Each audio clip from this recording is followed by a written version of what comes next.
What's up, guys? This is Wes with Sincity Tactical, and today we have a guest on, and we're going to talk about voting for Trump. This should be a fun one. Let's go ahead and bring our special guest in, Mr. Rob Lavoie. What's up, everyone? All right. How you doing, Wes? Good. I'm excited for this one because I feel like this is going to spark some interest with some people. And I think we're going to have some real conversations, hopefully. So the whole point of this podcast is because a lot of new news has been brought out when it comes to the Trump and Biden debate and stuff like that, where they both acted like children, which was quite funny. Trump obviously going, yeah, okay, 47 years, ain't done shit. Okay. That was quite fun. And then Biden going, stop, you're hurting my feelings. That was quite fun to watch as well. and then, of course, the commentator looking like he was about to cry because he couldn't get anybody to stop talking. I kind of wanted to bring some light to the situation. And obviously, for me, I feel like this is going to be the most important election for many years to come, and people's votes are absolutely necessary. Of course, I'm personally against the mail-in ballots. How do you feel about that? I am completely against mail-in ballots. Sorry, get this mic a little closer. Mail-in ballots have been proven year and year again that they are easily manipulated. As of since the last month or so, we've had 3 cases of ballot harvesting. And what was the other one? They caught the postal worker dumping ballots from a dominant Republican neighborhood. Absolutely. Not to mention the FBI just found a bunch of military ballots for service members with the last name Trump thrown in the trash. Yep. So I think that leads to a big situation. To be fair, it's happened on both sides. Both sides have been caught with mail-in fraud, but that's why I don't trust it at all. Is anyone could just throw them out. There's also no proof that was you that signed that ballot. Absolutely. Actually, example. This. I want to show you this. I think Rob's going to be grabbing some evidence here, which is going to be great to have. We'll give him a second there to compile his stuff.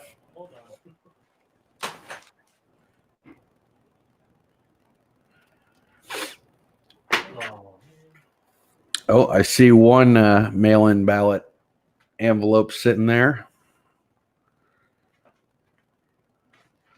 Now, mind you, at my current residence, I have received 5 mail-in ballots, 3 of which had people's names from, I guess, prior tenants or prior people who lived here that I guess never changed their address or did not register somewhere else.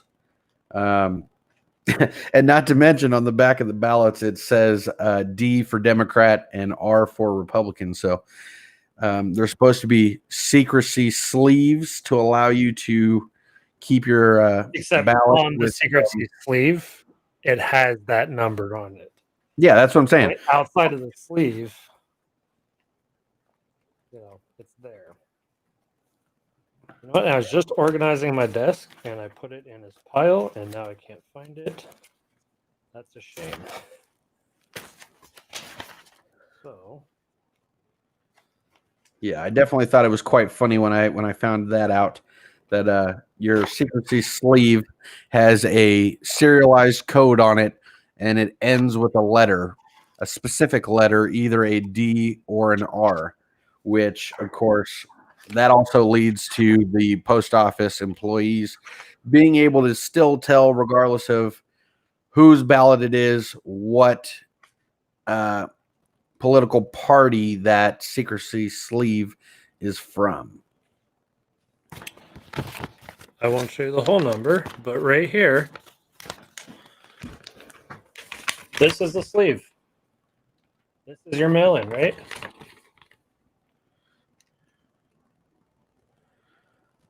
RM, Republican. If you're a Democrat, that would say DM. Wow. This is from Clark County Election Department. This is the letter you send back. Has that on there. Absolutely. So, speaking on that point, when it comes to the mail-in ballots, obviously I'm completely against it. You're against it. Do you think now that Governor Sisolak, which that's a totally different podcast topic, just that man by himself, opening up restrictions to where now larger events can happen with up to 250 people, and then bigger groups can put in for an application to have 1,000 plus guests, or if it's a really big venue, up to 10% of their holding capacity. Do you think that's going to open up more of the in-person voting, especially if we have poll watchers there who can keep an eye on, what's going on, maintain social distancing plus the masks and everything else that we're all directed to do?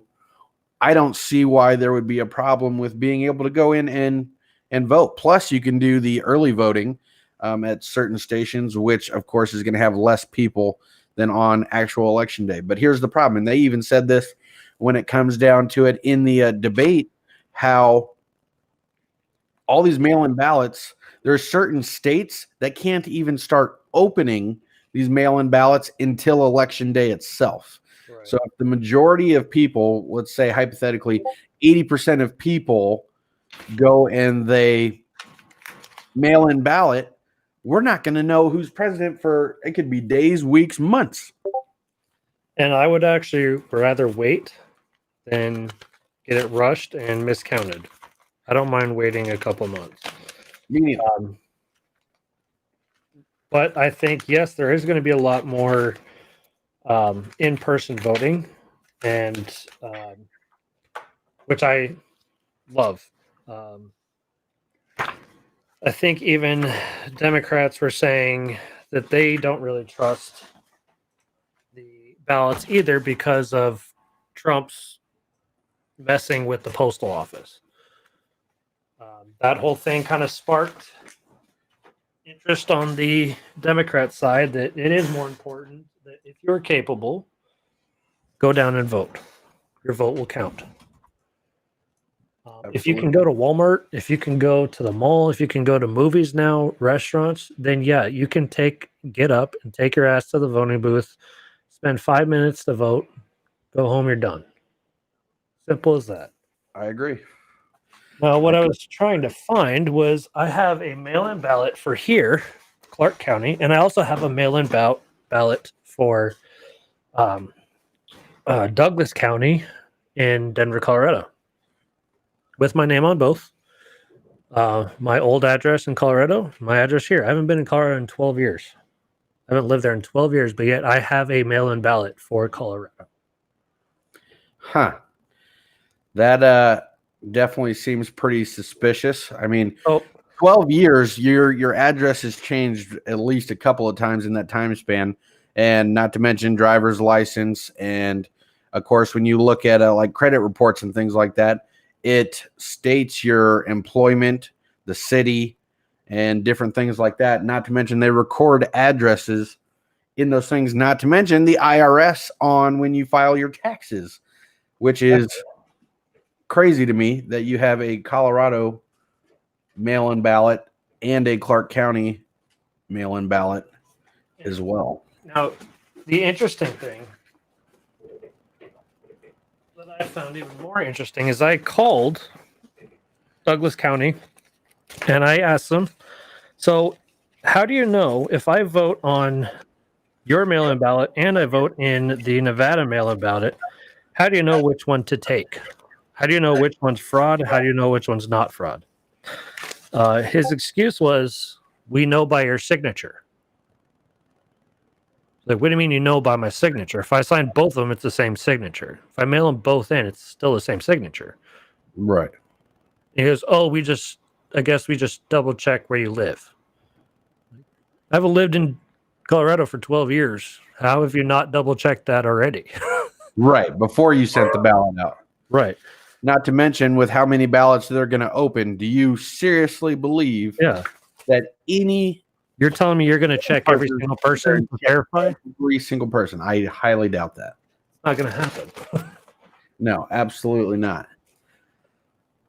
Well, that's the whole mail-in ballot situation. The title of this live stream is Vote for Trump, the Sin City Tactical Show. Of course, politics is usually one of those things that I like to stay away from just because I don't want to incite a bunch of problems, but I feel that this is important, especially with everything that's going on in the world. And I think it needs to be addressed. So there's some key things that I've made note of that I'd like to bring up and why I feel that, Trump is the president to vote for. So I'm going to list off some Trump accolades, and then I want to talk about Biden a little bit, which that'll be quite fun. So since Trump has been president, we've had more jobs than when any other president has been in office. Our economy has been better than when any other president was in office. Obviously, excluding the coronavirus situation, same with the unemployment and stuff like that. Before coronavirus happened, there was the lowest unemployment rate from when any president was in office.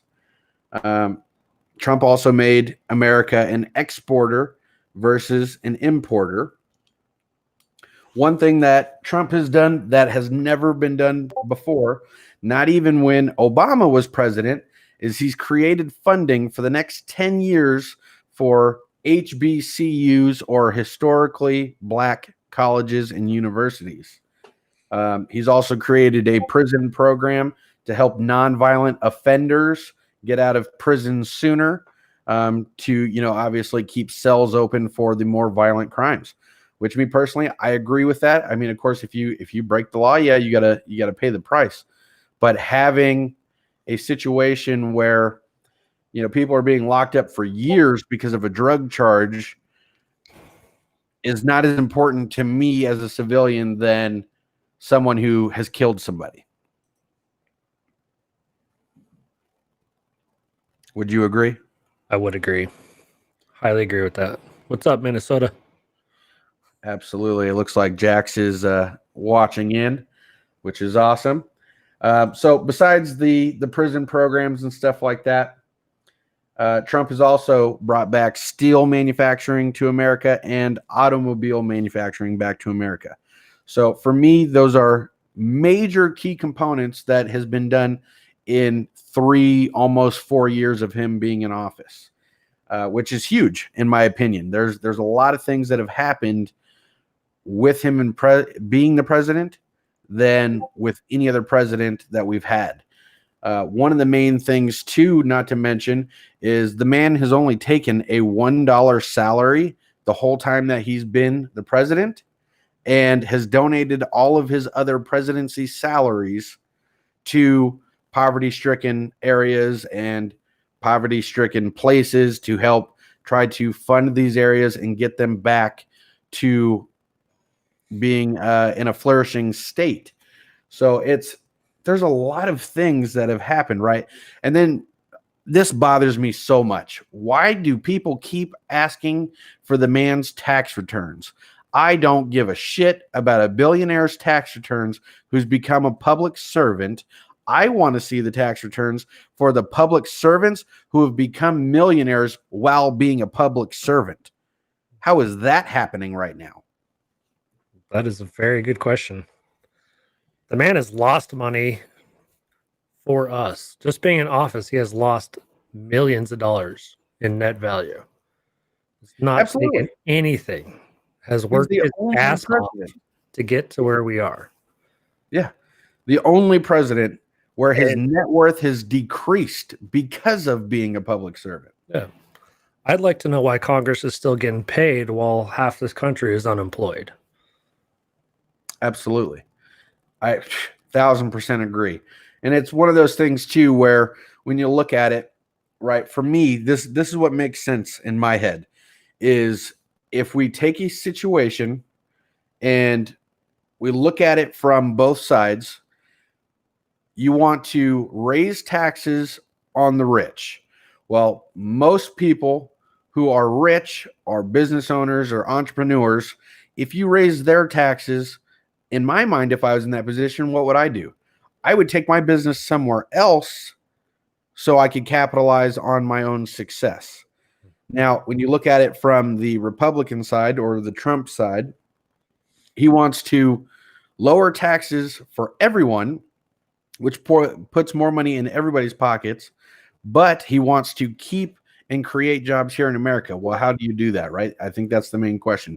The way you do that is you tax the shit out of the import of products to America to where you have to manufacture it here.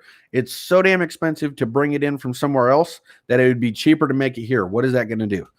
Create tons and tons of jobs and keep our economy booming and create a superpower again, because I feel like we've lost our touch when it comes to the world as a whole. We're not the superpower that we once were. We're not the industrial superpower we used to be. We used to make everything in this country. Everything we used was made right here in the US. Companies found it cheaper overseas. They went cheaper to make a higher profit. That's what happened. Whatever. People here started losing jobs. We lost factories. We lost the knowledge of how to do anything. Yep. Yeah, he's brought a lot of jobs back. He's still bringing jobs back. And I would rather buy an American-made product for a little bit more than buying some Chinese or Brazilian or whatever junk that's going to break on you in the next 2 days. Absolutely. I'd rather support my fellow Americans with their income, their life, by buying their product. Absolutely.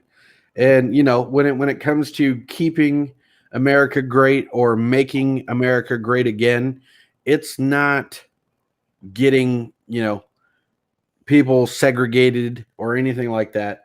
It's making America the place where foreign countries want to come here because of that American dream.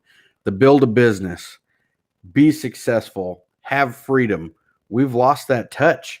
It's one of those things where, you know, if we became that power again, we would have a high standing. Like the dollar is losing its value. Yeah. Why? Because other countries are laughing at us. They're going, what the fuck are you doing? Right? And how do people learn about America? Right? Well, one of the things I would think is when you watch the presidential debate, other countries would think, okay, well, these fucking guys, they got to have it together. They're running for the whole country. They're running to run the whole country. They have to have their shit together. Then you go on and you watch the fucking thing, and it's literally Trump trying to debate and Biden campaigning the whole fucking time. And then Joe won't answer the goddamn questions. He won't answer the questions. Yeah. In my opinion, making America great again is not handing out checks to people less unfortunate. It's not handing out money to them. What it should be is showing those people how to make their own money, teaching them how to do that, giving them the opportunity to make your own money. Handing out checks, that doesn't teach anyone except, oh, if I need money, I'm just going to go there and I get free money. That doesn't teach anything at all. Absolutely not. And you know, I feel like that's what the Democratic Party is doing. I feel like they're making poverty situations worse, because when you look at it from this standpoint, who's trying to fund welfare, Section 8 housing, fucking food stamps, and all this shit, and then give it to illegal immigrants? I am perfectly fine with somebody coming from a different country legally. Yeah. Go through the proper channels, get a visa, earn the right to be an American citizen. Proper channels and contribute to society. Yeah. Even natural born Americans, if you're not contributing to society, then you're useless to me. If all you want is a check, if all you want is my taxes because you're too lazy to go do something, or you don't want to find your own money, yeah, you're useless to me.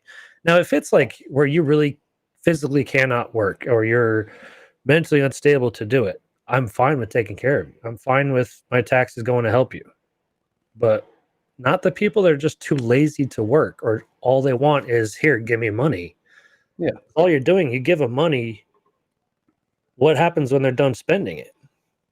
What are they going to do? They're going to come back for more and keep coming and coming and coming. You teach them how to make that money. You don't have to worry about it anymore. Absolutely.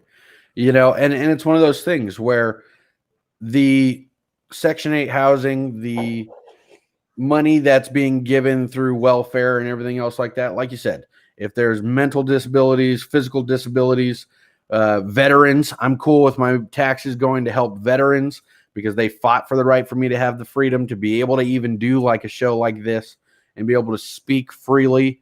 That I'm good. I'm good with my taxes going to that. But when my taxes go to a person who will have multiple children and be in a house that's funded by the government and everything else, it creates A, laziness, and B, I think it's breaking families apart.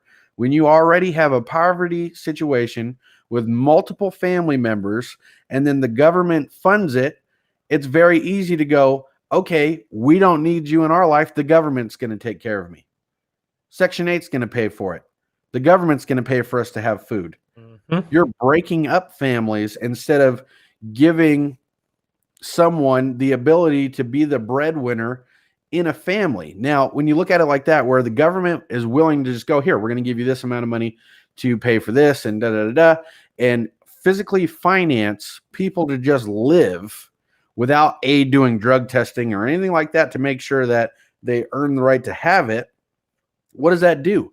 You take somebody, and I guess this is going to go a little into the race side of things, because I've watched interviews where African-American males have said this directly. I can't, unfortunately, post a video on here because it'll probably get a copyright strike. But there is an African-American male who has said specifically that because of his race, he feels that he has a harder time getting a job. And because it's harder for him to get a job, it's harder for him to provide for his family. But when the government funds his mother of his children and he's unable to be the provider, he ends up losing his family, and the government's just going to fill in what he should be doing. And that is what he said. That is not a quote from me. I wish I could put more information in there. I might put the link in the video description so that video can be watched. But, it's just one of those situations where it's creating bad blood and animosity through a lot of different channels. But now the fun part, I want to move into talking about Biden. All right. So Biden has been in office for, well, not office, but in politics for 47 years. While he's been in politics, he's made several racist comments, and he also authored a bill to incarcerate people. So I do have a quote that I want to read off here. If you ask some criminal justice reform activists, the 1994 crime law passed by Congress and signed by President Bill Clinton, which was meant to reverse decades of rising crime, they say it led to more prison sentences, more prison cells, and more aggressive policing, especially hurting Black and brown Americans who are disproportionately likely to be incarcerated. The tough on crime law passed 26 years ago was authored by the Democratic presidential nominee, Joe Biden. Yeah. Which, that ain't helping nobody, right? First of all. Second thing, Biden has repeatedly stated before, of course, this is later than now, that he was for segregation and against busing with what's the word? Non-segregation, I guess, is the best word I can think of off the top of my head right now. Not being segregated, he was against that for busing. He personally did not want his own children going to schools that were not being segregated, and various other comments like Joe Biden. He praised a former KKK leader, Robert Byrd, as being a mentor and someone that he looks up to and He looks gave for. his eulogy, didn't he? I'm sorry, repeat that. Didn't he give him his eulogy? Yes, he did. He did a eulogy Mm-hmm.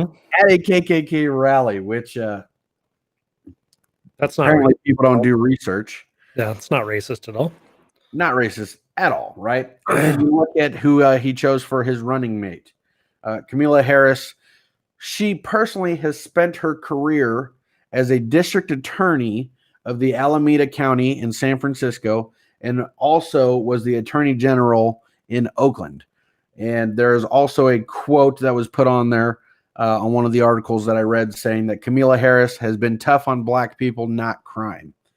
So she also has done a lot of things to incarcerate a lot of African Americans and minority, which the word minority is pretty dumb because when you look at groups of people, the white people are not the majority anymore. I think we could all agree on that. And that's fine. I don't care one way or the other. It is what it is. It doesn't affect my life directly, right? So with Joe Biden praising KKK leaders, Kamala Harris and incarcerating African Americans, Latinos, Asians, more than any other race, right? I guess I could say that freely. And then, of course, the Joe Biden comment where if you don't know who you're voting for between me and Trump, then you're not black. That's not racist at all. No. You're pretty much saying that blacks don't have a voice or a choice on who they can vote for when you say stuff like that. Absolutely. Not to mention that Lyndon B. Johnson said that I'm going to have all these N-word explicit fill in the blank voting for the Democratic Party for the next 200 years. Yeah. And that's quite shocking because when you look at a lot of the history, African Americans had a huge part in creating the Republican Party. Abraham Lincoln, the original Republican candidate who abolished slavery and has been widely known as the greatest president of all time, Republican. And most African Americans were Republican to begin with. So I don't know where that switched to going to the Democratic side. I guess it's up for debate when it comes to that. I don't know when it switched either, but it's pretty much they feed you promises that they never leave up to. They have taken your voice, and if you notice, they only listen to your voice every 4 years. Does your voice ever get heard? No. Are you sick of it not being heard? Then maybe you're voting for the wrong party. Maybe you should vote for the party that's actually listening. Absolutely. Just like Not to mention, going back go to like when Biden said, if you don't know who to vote for, then you're not black. To me, maybe personally to me, that just means I'm going to denounce your entire heritage and who you are if you don't vote for me. If you don't vote for me, everything about you is canceled. Done. right. That's stupid. Is racist. It's racist and it's just arrogantly stupid. Well, it's belittling too. You're belittling a whole race of people by making a comment like that. And how that wasn't blown out of proportion by the media blows my mind. We know that. That's because they're in the pockets of the Democrats. That's well, absolutely. It's all agenda based, you know. And here's another big thing. In 1987, newspaper stories stated that Joe Biden had plagiarized a speech from a British politician. Other allegations of past law school plagiarism and exaggerating his academic record soon followed, and then he withdrew from the presidency race about a month after. So he tried to run for president in 88, 2008, and there was one other time, I can't think of it off the top of my head. All three of those times he is withdrawn from running. When Obama was originally elected, he was also trying to run for president at the same time. He withdrew, and then Obama elected him as his vice president or named him his running mate. So you have a liar who likes to exaggerate stories, plagiarize speeches from other politicians, has dropped out of running for the presidency 3 different times, has made multiple racist comments, enacted a bill that has incarcerated more blacks and minority groups than any other bill passed. And that is who people want to be their president? It's confusing, isn't it? It's very confusing. Not to mention, it's mind-boggling how this isn't common sense to people. I don't know where that disconnect is. I think it's just been dumbed down by technology. We Yeah, and I think it's media on this. We feed off of this. Yeah. People nowadays take all their information from this. Not what they look at, but what's been given to them on this. Yeah. We all know that. Absolutely. And it's crazy to think about that the only news outlets that there are pushing false, inaccurate news. Right. And making things way out of proportion, right?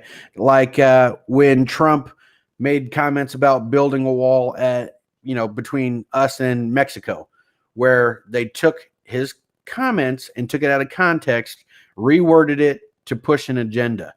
Exactly. There's a clip out there that if you watch specifically states, and the phrase that they tried to say was that he said that Mexicans are rapists and murderers. But when you watch the clip back, he says MS-13 gangs and gang members are rapists and murderers. They take that out because it doesn't fit their agenda. Right. And that, I mean, for me, that's absolute proof that there's political payouts for the media where they're pushing an agenda.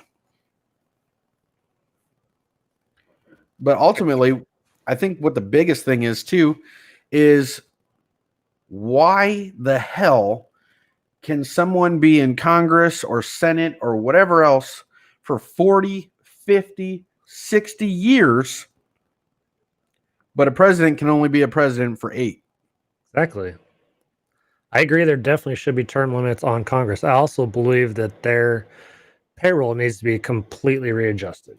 You should not be able to make a career out of Congress. It should be the same thing. You have 8 years, you have 7 years, you have whatever. It's a limit. I agree. 47 years and you haven't done a damn thing but collect a check. That doesn't work. Someone actually talked to me about this the other day, and it was very interesting that I've been thinking about for a while. As in the field that we're in, it's mostly commission-based, right? Or performance-based, would you say, right?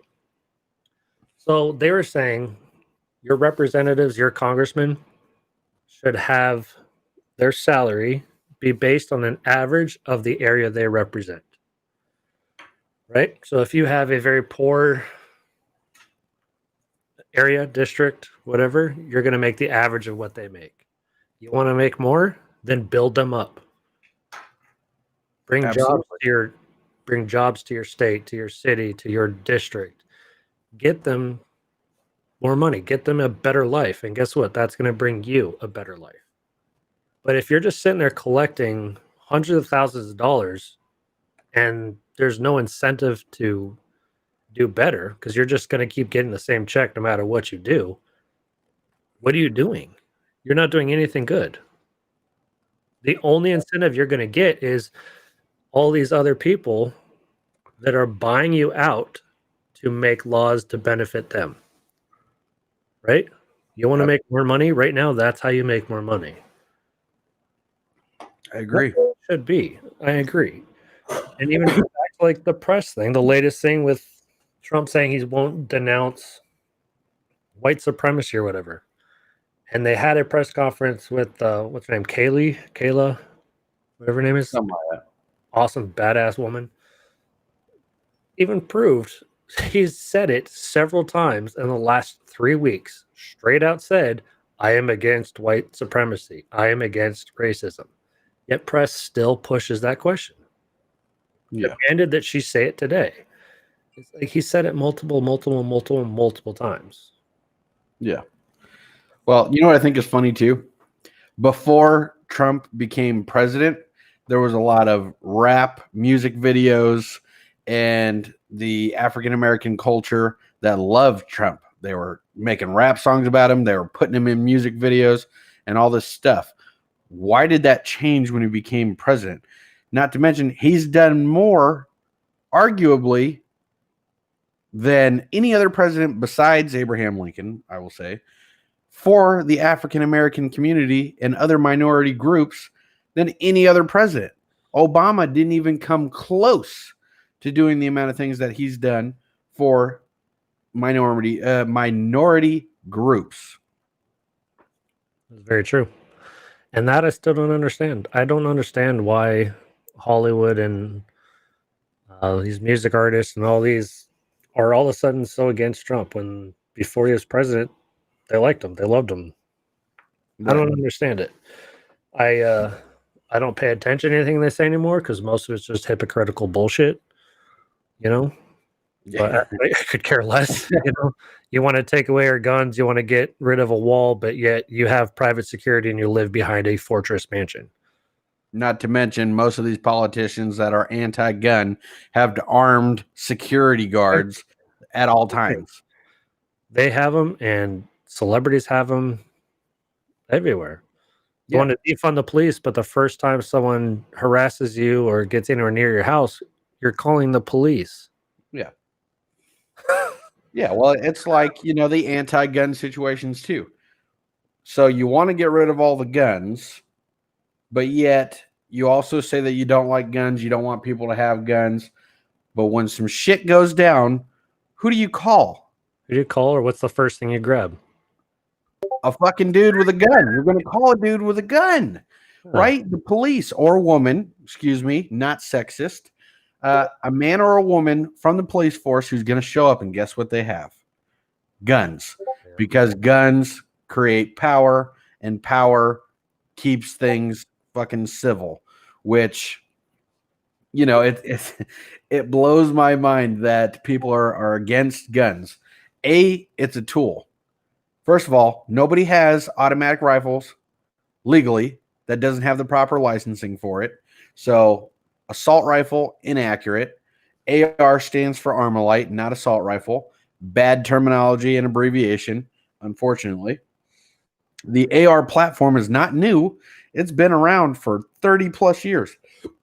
So when you look at it from that standpoint, it's not anything more than a semi-automatic rifle. If you took a Remington 700, which is normally a bolt-action style rifle, it is the same shit. One trigger pull shoots one bullet. Same with the AR-15. The only difference is one is all black. The other one usually has wood grain stock on it, doesn't have a bunch of attachments on it and stuff like that. That could be used as a tool. For me, it could be used as a tool. If something were to happen and I'm out in a survival situation, I can hunt with it. I can protect myself with it. I can protect others with it. There's multiple different functions for it other than just a mass murdering weapon, which more people are killed by car accidents and being shot. It's just fact. Yeah. Completely agree with that. What are you holding there? That looks like a muzzle of something. Oh, that is my Barrett 50 cal. That's pretty awesome. Little die-cast model right here. Cool thing about this is look at this. There's little mini rounds. What? That is awesome. Non-functional, of course, but I mean, fully functional magazine. That is crazy. And then, Wow. That's pretty awesome. Now, obviously, Barrett 50 cal rifle is not something that I guess a civilian needs, but it's a right to be able to own it because once again, Barrett 50 cal is not an automatic rifle. And if you somehow make one fully automatic, I would love to see the video clip of you holding on to the damn thing and trying to shoot it. Because I've shot a Barrett 50 cal before, and one round is enough to knock you back. And I'm not the smallest guy out there. yeah. So The one time I shot one, I had a bruise on my shoulder for the next week. yeah. So it's amazing to me how the gun laws and stuff like that has gotten to this point, right? So the Second Amendment was created to protect the First Amendment and to prevent tyrannical government takeover. That was the whole point of it, right? Is to protect us as civilians. And our founding forefathers realized that if you give a certain group too much power, that they will become corrupt. Mm-hmm. And if you have no way to fight against it, then you have an Adolf Hitler, Joseph Stalin, Saddam Hussein. I almost said Barack Obama. I meant Osama bin Laden.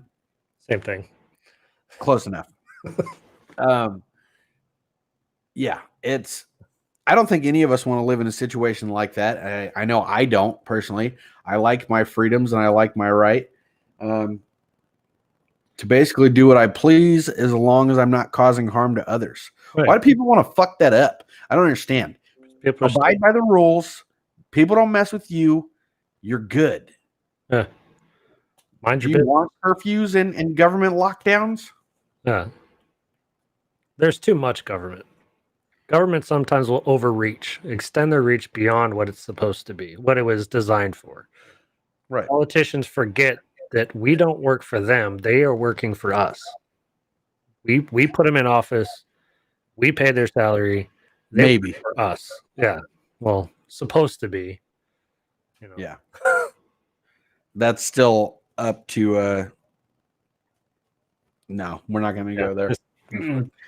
I'm not going there. You all get the hint.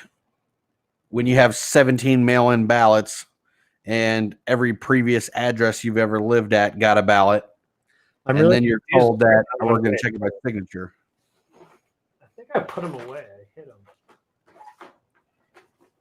It's just completely being disregarded, and then you look at the riots and you look at the looting and the burning of buildings and all this shit. Perfect conversation topic right now. When we talk about the rioting, the looting, and everything else, how Biden said that Trump supporters are looting and rioting and burning down buildings, and that Trump needs to tell his supporters to pull off and to stop all this bullshit, blows my mind because it's been widely recorded, even with the media pushing their own agenda, that it is not Trump supporters doing this. It's Antifa, NFAC, BLM, all these different, they're not groups, right? It's a movement. Ideology. And ideologies, right? Like, okay, sorry. When you go onto Facebook and you type in BLM, tell me how many groups. It even says group because that's what Facebook classifies it as, is a group. They don't classify Facebook ideologies. Right. And first of all, if you get a BLM group that's all made up of Trump supporters, I would love to see that. Well, what was this whole thing with Biden trying to get Trump to denounce the Proud Boys as a racist group or whatever? Yet today, Proud Boys and BLM leaders had a conference together, both denouncing white supremacy and racism. Right. the leader of Proud Boys is a black male. Right. But, And they're a racist group. They are the most retarded racist group I've ever seen in my life. oh yeah. I mean, it's crazy how the world has gotten to this point. Not to mention, like when the riots kept happening in Minnesota, they kept saying, this is touching back on when Biden had said that Trump needs to pull his supporters back and get them to stop looting and rioting. And, why isn't he doing anything to get them to stop? When the shit started, Trump is the one who was calling governors and everything else and saying, hey, you should probably call in the National Guard to shut this shit the fuck down. And he was getting real hot out here. And then in the debate, Trump asked Biden directly, did you call any of your Democratic governors and tell them to call in the National Guard and everything else to stop this shit from happening? And Biden's answer was, I'm currently not in office. Right. So you don't care because you're not in office is what you're saying? Right. Yeah, it's ridiculous. Yeah, and even when he said that, the first thing they did was they called him racist and they called him a whole bunch of other stuff. Mm-hmm. His governors then allowed these riots to happen. Then a few of them wanted to get funding back to rebuild the damage done. Federal aid. And when federal aid was denied because they didn't take Trump's advice, what did they do again? They went after him again. Right. Your responsibility for your state. If you're not going to take control of it, you don't get any money. Right. If you want payback, why don't you take some of those donations that BLM took? Speaking of donations for BLM, one of you doing this. Sorry. No, you're good. Okay. I like seeing that muzzle device, though. That's a nice one. I think it's quite funny that a BLM activist leader took $200,000 from his GoFundMe for the BLM cause to buy a house. That's fucking good. Yeah. Go ahead. Keep feeding people money that aren't going to use it for what it's supposed to be intended for. Exactly. That went to good use. That's helped out a lot of people. And what I thought was funny, too, is the BLM activist guy. You guys can all Google this on your own. I'm not getting into super detail on it. He was albino, first of all. Red hair, white skin, African-American features.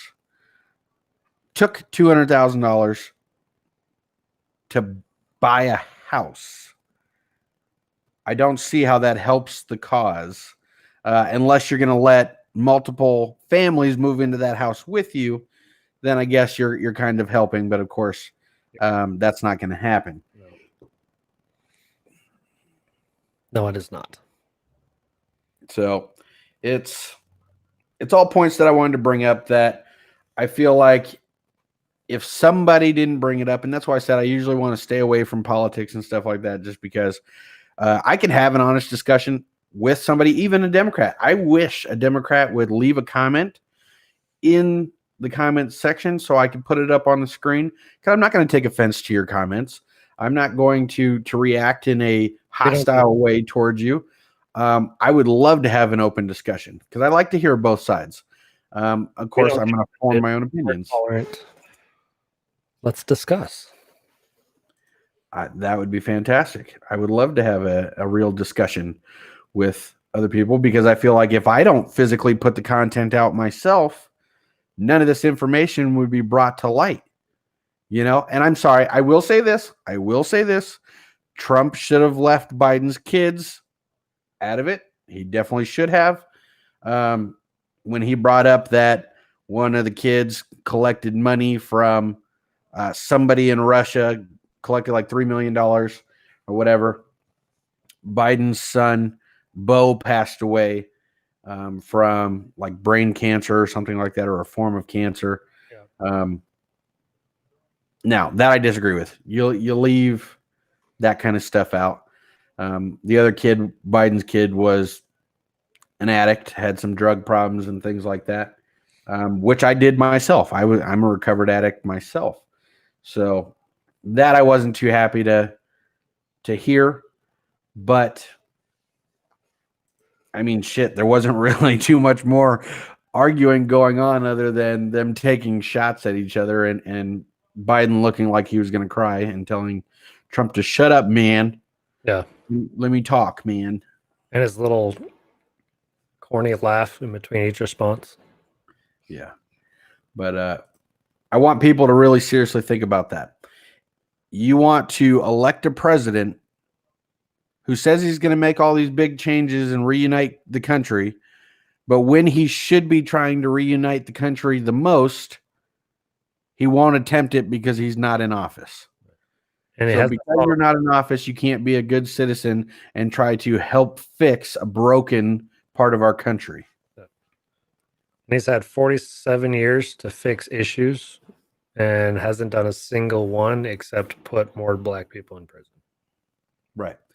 Not to mention, I made a post today on Facebook, and it showed multiple Congress and senators and other elected officials and their terms in office, and how they're all blaming Nancy Pelosi, are all blaming Trump for what's happening. And he's only been in office for 3 years, but yet all of these issues have been happening. They just haven't been publicly brought to light as much as they have been recently. Why were these things not being addressed during the 40, 50, 60-year spans of all of these other politicians that have been in office for significantly longer than Trump? Right. Because it was kept in the dark. Yeah, and then somebody posted, because I posted that, it makes me a racist bigot in today's society. And I was just like, how was that racist that all it said was all of these people are complaining and saying that it's the guy who's only been here for 3 years' fault, but yet we've all been here for 40 plus. Yeah, I would have taken that as a sarcasm. That comment as a sarcasm. Because they do have a point. I mean, nowadays, like during these times, as white males, there's a lot of people that it doesn't matter what we say, what we believe in. Anything out of our mouth is automatically racist or bigot or whatever else. That we see all the time.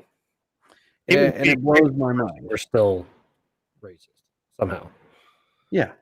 And it's funny because when you have to bring color into the conversation, you're making it a race issue. Right. People are people.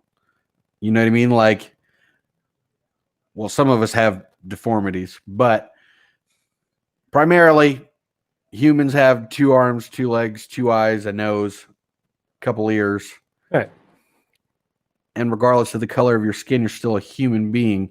So when you have to directly say a color with the reference of a group, you're making a racist comment before you go and say that I'm a racist.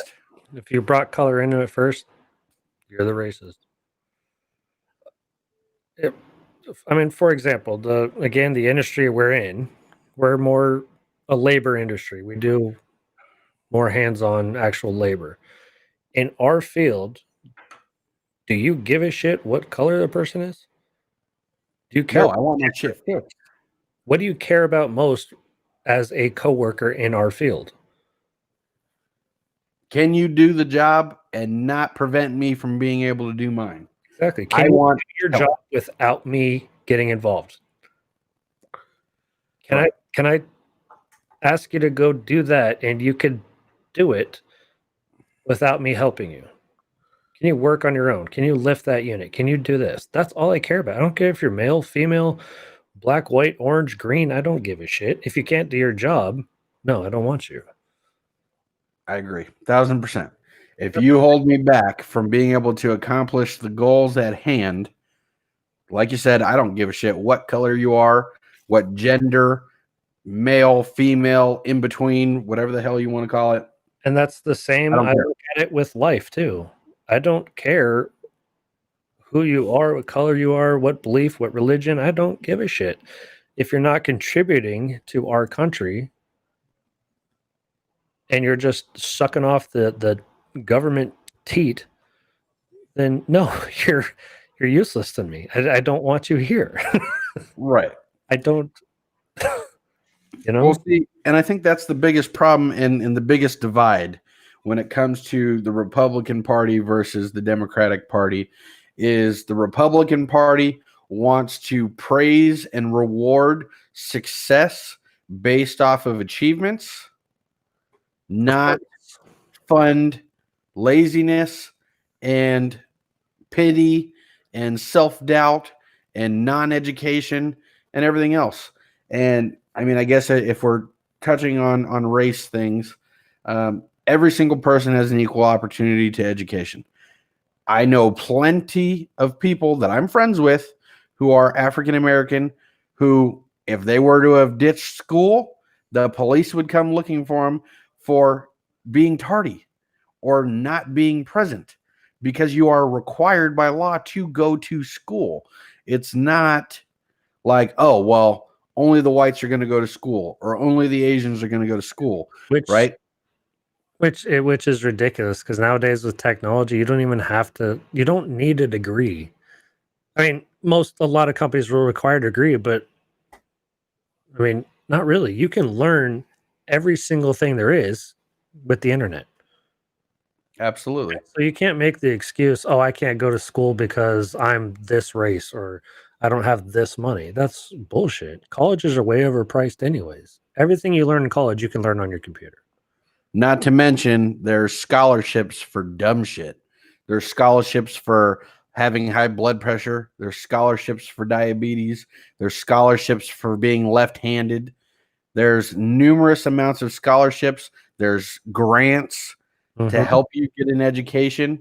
So when people say I couldn't afford it or whatever the case may be, no, you were lazy and you didn't try. Right. I personally have a friend who applied for over 3,000 small scholarships because he didn't have the academic record to be able to get a full ride scholarship and wasn't necessarily a fantastic athlete to get a full ride scholarship.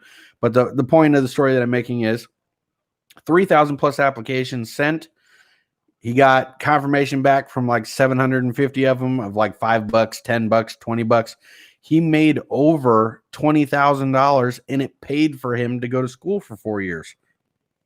He got his education by applying himself.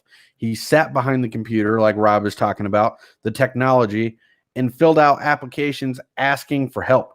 That's totally different, right? When we talk about asking for help, I'm not talking about the homeless person, which could be any color. I don't give a shit. If you are close to me in age and you're homeless and you're on the corner asking for money, I got a fucking problem with that because recovered addict. I've had plenty of bad experiences growing up in my life. I could definitely say growing up that in a lot of situations until, family members had stepped in where I was destined to fail because of choices that I've made and choices that were out of my control. Recovered addict. Didn't apply myself in school at the time when I should have. Did multiple really bad things. Went to rehab to get clean. I went and got my education. Now I have a career. So I can speak to the fact that it's laziness versus drive and wanting to better your own situation. Exactly. So when I see homeless people begging for money, if it's a veteran, I have a soft spot for veterans, and I have a soft spot for elderly women that are homeless. But if you're a male between the ages of 50 and 21 and you're homeless, you're a fucking bum. Go get a goddamn job. If you have mental problems, go get help. There's places out there that will help you for free. You know what I mean? Like, you can take steps to better your situation. You're either choosing to be lazy or you don't want to be a successful, contributing member of society. And like you said, I don't want those people here. You don't even have to be an illegal immigrant or nothing. You don't provide for this country and for our society and for our economic growth. Pack the fuck up and get the hell out. If you're a natural born American and you do not contribute to this country, I would gladly trade you for someone that is not a natural born American that would work their ass off to contribute to this country. Damn straight. 100%. Simple. I would try to do that. Mm-hmm. And I've worked in the regular construction industry where I've worked with a lot of people who have come into the country illegally and have lost family members because they chose to try to come here and make a better life and couldn't get legal citizenship right away. You know, it was a long process or whatever. I'm not giving them credit for being here illegally, but some of the hardest working people I've met have come here trying to better their families' lives. Yes, I 100% disagree with taking money from my country and sending it to another country to make them wealthy somewhere else, because now you're fucking with the economy. But like you said, you want to come here and work hard, I will gladly trade somebody who doesn't want to be here or talk shit. I hate that the most.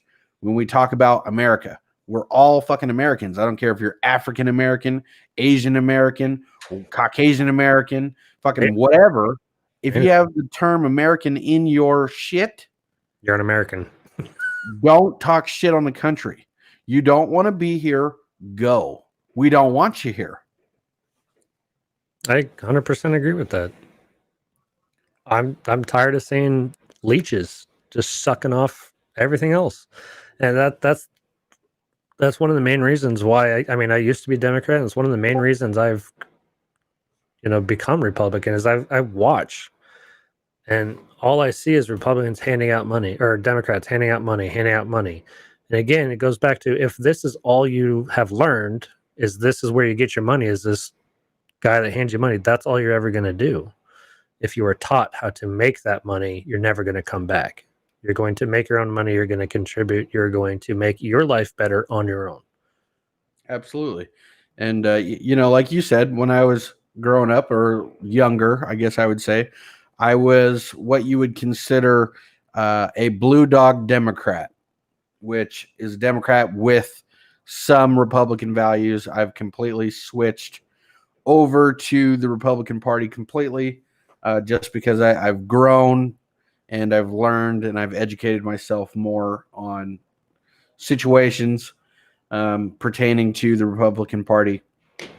But it's, you look at it, and a big reason why is because I went from a place of failure, and I went from the lowest of lows in my own life and built myself up to a position to where, I work hard and earn the stuff that I'm getting.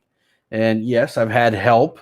There's been family members that have helped me out and, helped me try to succeed, but I've done a lot of things on my own to get myself to where I'm at. And it blows my mind when I was in those bad situations and I tried to apply for, like welfare or food stamps, I think it was, I tried to apply for. And I was working a job, not making very much money at the time. And I was told no, because they said I was making too much money. So, and I'm sorry, but $24,000 a year is not very much when you look at it from the perspective of what we make now, right? And I can't even understand how I was surviving off of those type of wages, and then to be told that I'm making too much blows my mind, because I only remember struggle when I was making that type of money. It was paycheck to paycheck, a lot of payment arrangements, a lot of loans being taken out. But I was being told that I wasn't going to get extra help, which my taxes were paying for, by the way. I can't receive the help that I'm helping pay for because I supposedly make too much money. That just rubs me the wrong way for sure. Mm-hmm. So, but I think it's time that we wrap this up. And I want to thank you for coming on to the show. Stick around. Don't jump off. I want to talk to you a little bit after this, but I am going to shut this down. Thank you for anybody who is watching, and hopefully next time we get some people to actually jump into the conversation. But we'll catch you next time. See ya.